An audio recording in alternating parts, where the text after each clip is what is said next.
presented as far as the chat is concerned. He is there. But Chief Charles A. Taku is going to be sharing his information and views. And Charles, if I can call you that, thank you for being with us. Thank you so much.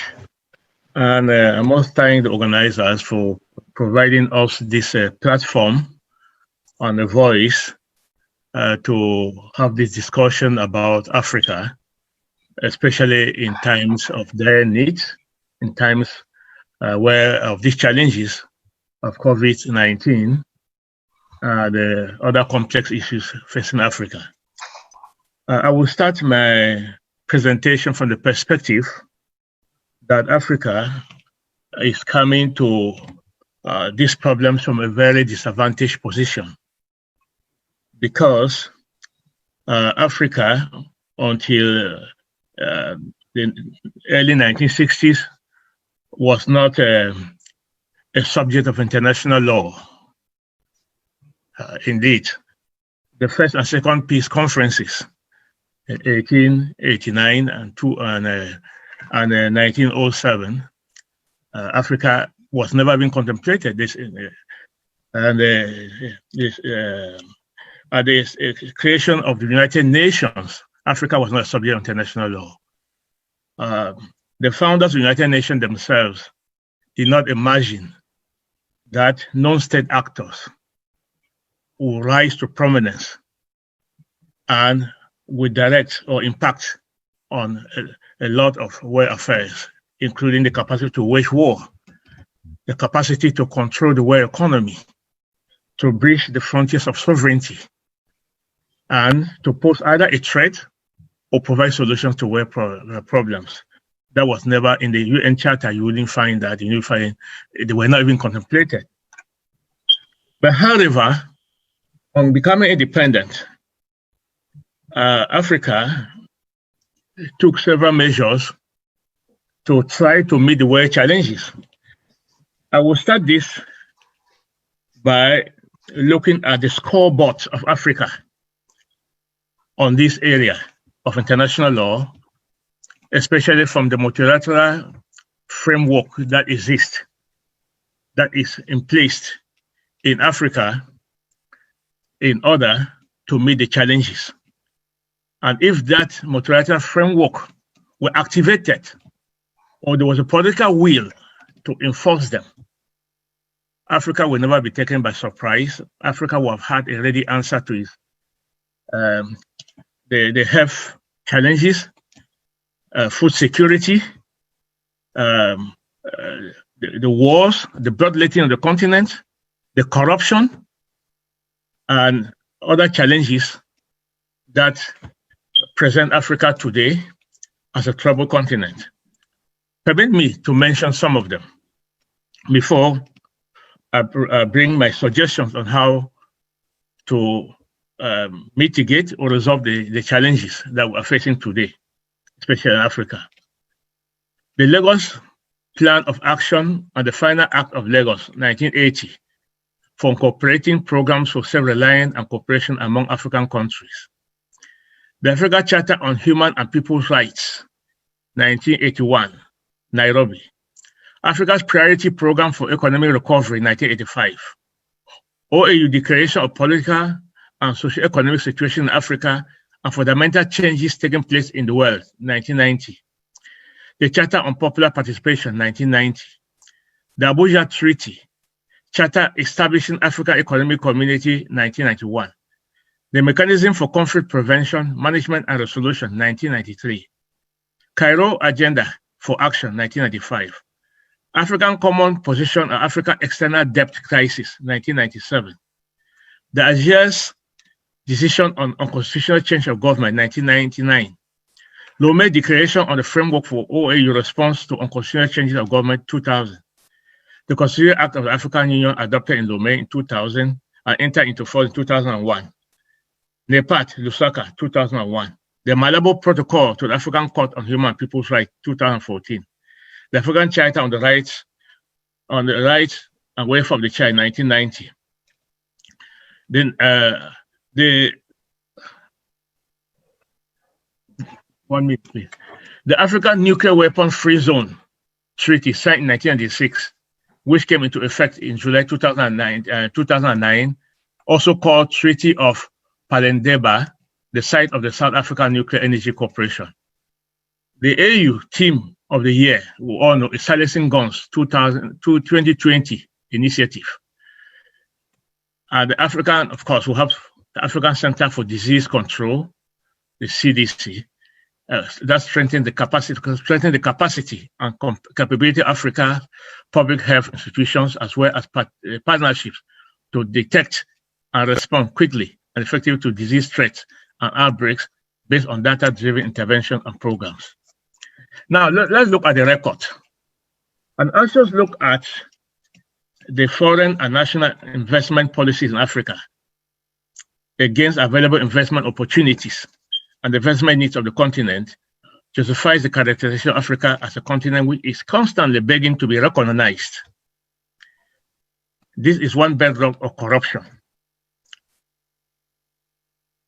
Corruption through some multilateral interventions and also through African governments that have carefully kept the investment contracts, investment policies of Africa away from the Africans themselves, from the participants, from their own local experts. In the result, as a quid pro quo for eternalizing power, the African leaders manage the national resources of Africa, the mineral resources and other resources. It is a no-go area. It's only for them and some multinationals. Of course, even the international negotiations, they hardly associate the experts, and they keep them away. They keep the secret. It's a secret, state secret, because there's a quid pro quo. This is the high hallmark of corruption on the continent, in the manner in which few people look in that direction when they talk about corruption. In this way, many African countries are being ruled by proxy. The proxy using puppets to internalize power for themselves and their families. Now, before independence, the foreign trade policy of Africa, European colonies, were imposed rather than negotiated. African economies were rudimentary and mainly aimed at producing and supplying raw material for the European industrial commercial market. The huge mineral deposits and agricultural potential belonged to colonial powers and their citizens.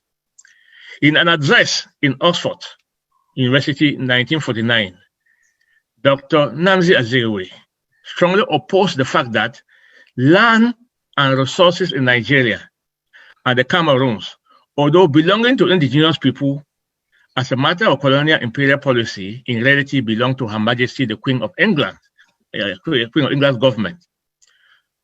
Now, many colonial African institutional independence were controlled and managed by imposed military, monetary, economic, educational, social, cultural cooperation treaties that subjugated the economic sovereignty of the colonies or of the new independent countries to elsewhere colonial masters. These colonial treaties subsist. The currency in the French colonies, as well as the economic policy, including the cultural policies, the politics. Of course, an example is the agreement that was signed by Amadou Ahidjo of Cameroon on December 12, 1959, that gave the sovereignty over key areas of the Cameroon economy and political power and the currency, of course, the currency to the French government and the French treasury. That treaty has lately, I think 2012 or 2011, been modified, but it's subsisting. There is a lack of a Pan-African or continental safety net and transboundary strategy for food security, desertification, secure water resources for human consumption, for resource exploitation, for maritime transportation, agricultural resources, fishing and sustainable fishing, and also sustainable research. There is a paucity of bilateral and multilateral treaties on the joint management and exploitation of Africa's marine economy. E.g., we have the dispute over the Nile, the negotiation on the use of the Nile. Where there exists, the management is ridden with corruption and mismanagement. The Doha round on the multilateral trade by members of the World Trade Organization did not favor Africa because the U.S. refused to remove subsidies from U.S. agricultural products, making it extremely hard for African agricultural products to be competitive. However, the reduction of subsidies that was decided in the Nairobi round of negotiations was greatly mitigated by global trade barriers, which are still largely unfavorable to Africa.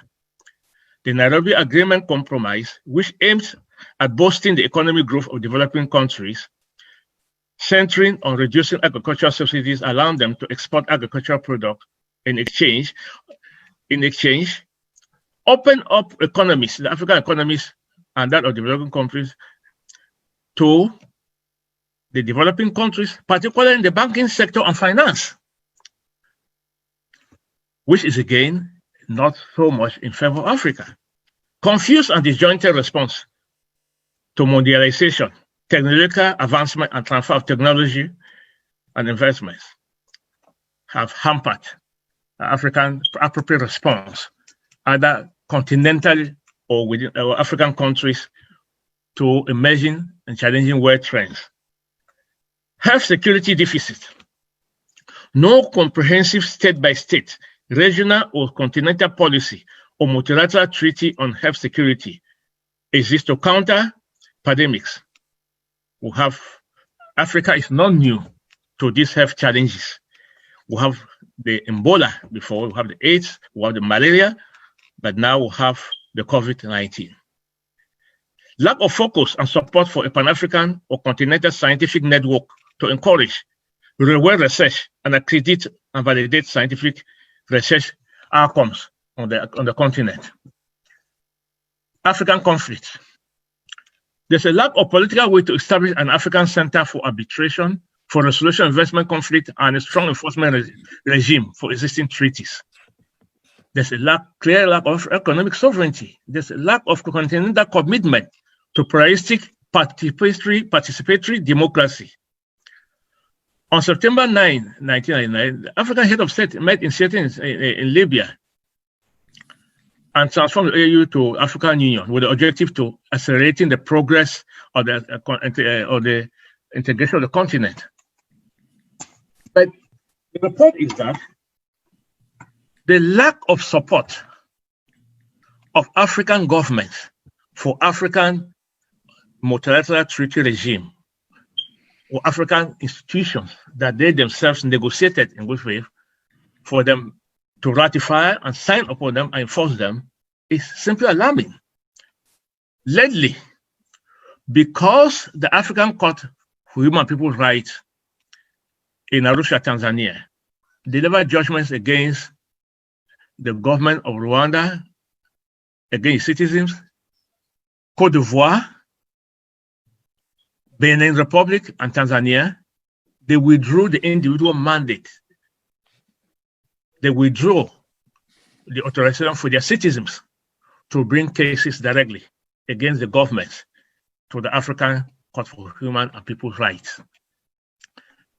The ability of Africans, on the continent African, to bring cases to the citizens, to bring cases to the African Court for Human and People's Rights, was a welcome development of the continent, where the legal institutions in the African countries are either weak or totally corrupt or dominated by executive interference to the extent of politicizing them.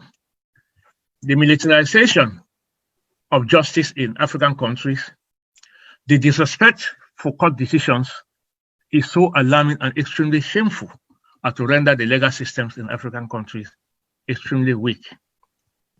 For more than 20 years in international criminal courts, I first came to the International Criminal Tribunal for Rwanda on the 25th of October 1999 and have remained in the international court system ever since. From there, I went to Sierra Leone, as David said, and to the ICC, where I am also lead counsel on the situation for Darfur, Jinabanda, the Central African Republic, Northern Uganda. And in all this conflict, I have been involved with refugees.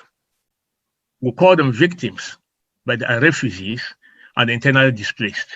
I've been to the battlefields and I've seen them at first hand, and I know the situation on the face. I've also been involved in pushing international organizations to take the Trans-Sahara migration program to take it up as an emergency, a national international emergency, especially the massacre of people in the death of people, which are called massacre in the Mediterranean. This migration pandemic, like I say, is extremely serious. So far, I'm seeing very little action. Of late, I only saw one governor in Nigeria, Obaseki, the governor of Edo State, who took concrete and laudable action in order to mitigate the young girls and young people from Edo State from migrating to Europe that are found in the streets of France, in Belgium, in Italy. It is only that Obaseki, yes, his name is Obaseki, the governor of Edo State of Nigeria, who took it up as a government program in his state to make sure that Edo girls and boys and men who should be in school, who should be empowered, are resettled to stay home and help to participate in the political life of their state and their country. On the wars, Africa, that have displaced thousands of people. The loss of the value for humans' life in Africa is so alarming. Permit me to cite my own case, what I can call the slaughter, the carnage of the Southern Cameroonians from the ancestral homelands, and hundreds of thousands of them deported into Nigeria, where luckily the governors of the neighboring state in Nigeria, on their own, even without support from the federal government, is doing their best with the refugee agencies, whom I must take this opportunity to thank, to take care of these refugees. Chief Taku, 5 more minutes. Yes.